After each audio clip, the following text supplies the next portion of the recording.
A friend request, a job offer, a neighbour's knock. On Reddit, things start casually until they spiral. Tonight's stories just aren't urban legends, they're real accounts, unravelled, raw. And once you hear them, you'll understand why some threads should be left unread. And these are 5 true Reddit stories that spiraled into real life nightmares. I found a listing on r/for hire. A wealthy guy needed a personal assistant for organisation, errands, and occasional travel. He paid $500 a day. No degree required, just discretion. A bit weird, sure, but I'd just been laid off and my rent was 3 weeks late. The first meeting was at a gated house in a wooded area just outside town. He was in his 50s, wore a suit, and spoke slowly, deliberately. He said his name was Alan, and he had no social media. That should have been a red flag. He offered me the job on the spot, told me I start Monday. The first day was easy, sort receipts, pick up dry cleaning, no real issue. He paid me in cash, but the second week, things started to drift. One afternoon he handed me a sealed envelope and said, "Deliver this to the motel at the edge of town, room 212. No questions." His tone made it clear. No questions. I dropped it off. The guy who answered the door didn't speak, just nodded, took the envelope, and shut the door in my face. When I told Alan it was done, he smiled and said, "You're very trustworthy. I admire that." Next week, another envelope. This one thicker. Same motel. Room 214 this time. New man, but same silence. I tried Googling Alan's name, but nothing came up. No business records, no address history. Like he didn't exist. That night I decided to check one of the envelopes. Waited until he stepped out for a phone call. Then carefully slit the corner open. Inside, photos, dozens of photos. All black and white.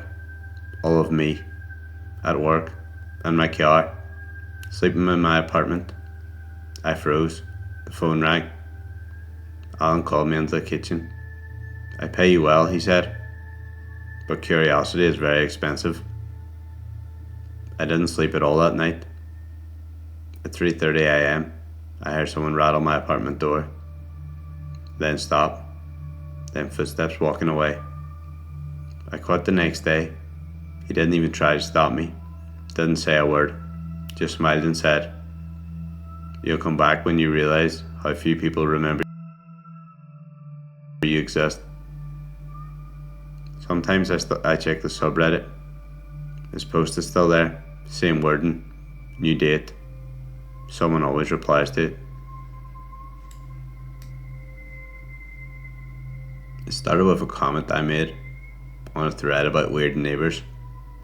I shared a short story about a man who used to stand in his driveway every night at 2 a.m, facing our house, just staring. I thought nothing of it, but the next day I got a DM. "That story wasn't yours, that was my neighbour." Then, "I've seen you before." I blocked their account. A new one popped up with the same message. "I know who you are." Over the next week, I kept getting DMs from throwaway accounts. Always vague, always disturbing. "I like the blue curtains." "Your dog's name is Charlie, right?" "You shouldn't leave your windows open at night." I locked down all my social media.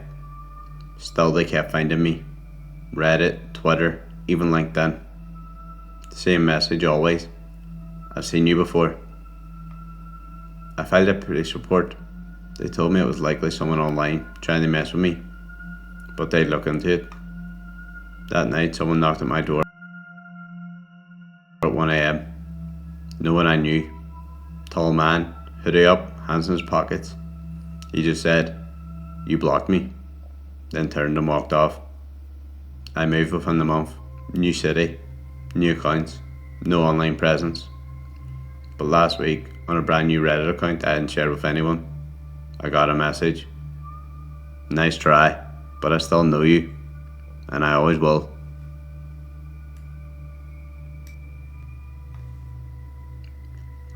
I was travelling solo through Oregon and booked a small Airbnb in a quiet mountain town. The house was clean, cosy, and had a huge bookshelf that covered one entire wall of the living room. My host had left a kind note and a bottle of wine. The first 2 nights were quite uneventful, but I noticed the closet in the master bedroom wouldn't open. I assumed it was just locked for storage. On the 3rd night, I heard a click in the middle of the night. I thought it was just the heater turning off. In the morning, the closet door was ajar. I hadn't touched it, I was sure of it. Inside were coats mostly, but one stuck out, a long black one with a strong chemical smell.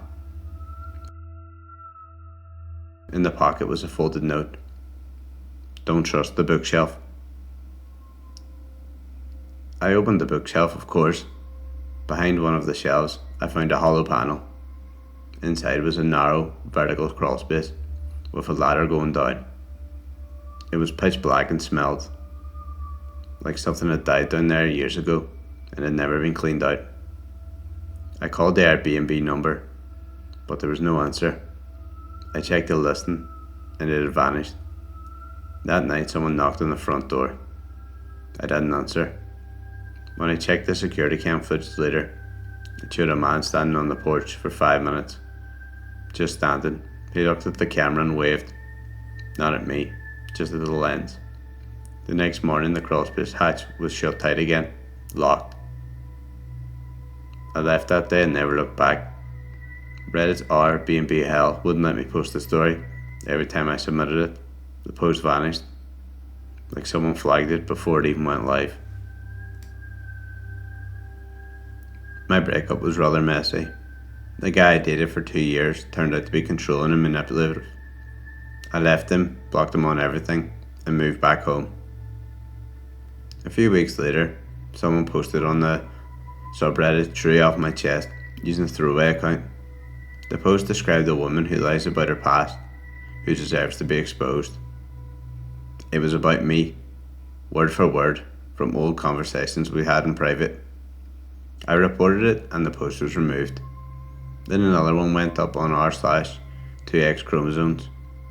Then one on a relationship drama subreddit. Each time I blocked and reported, he'd pop up again. Always just vague enough to not violate terms, but just close enough to ruin me. Then things escalated. One night I got a call from an unknown number. The voice was low, faltered, robotic. You thought running would help? I hung up, got a new number, changed my accounts again. Then someone sent a package to my house. No name, no return address. Inside was a USB stick. I, of course, plugged it in. There was a single file, a video. It was footage of me, dozens of clips stitched together, entering buildings, walking my dog, sitting at cafes, sleeping, all filmed from a distance, and one from inside my bedroom. I ran to the police. They told me they couldn't trace anything. The footage was routed through so many proxies that it might have been uploaded from another country. They asked me if I was sure it was my ex. I said yes. They said they'd investigate. A week later, another post went up, just the words, "I'm on the walls now."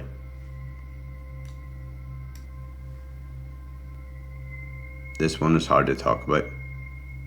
I was browsing r/unsolved mysteries when I saw the thread about cold cases. One was about a girl from Nebraska who went missing in 2008. Brown hair, green eyes, scar on her temple from a car accident.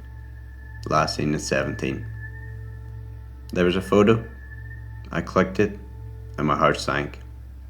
It looked exactly like me. Not like similar, but completely identical. Same bone structure, same birthmark near my jawline, same scar. Except I was born in 1995. I had a childhood, a family, school photos. But this girl's name was not mine. I couldn't shake the feeling. So I asked my mom casually one night if I had any childhood pictures from before the age of 4. She went pale. She said she lost most of them in a fire years ago. That week I ordered a DNA kit. It came back with no matches to my family. I confronted my mom. She broke down. She said she wasn't supposed to tell me. That she found me wandering outside a gas station in Colorado in 1999. No memory, no ID. No one ever came for me. She called the police and just took me home. Said it was fate. I went back to the Reddit thread and someone had replied to my original comment.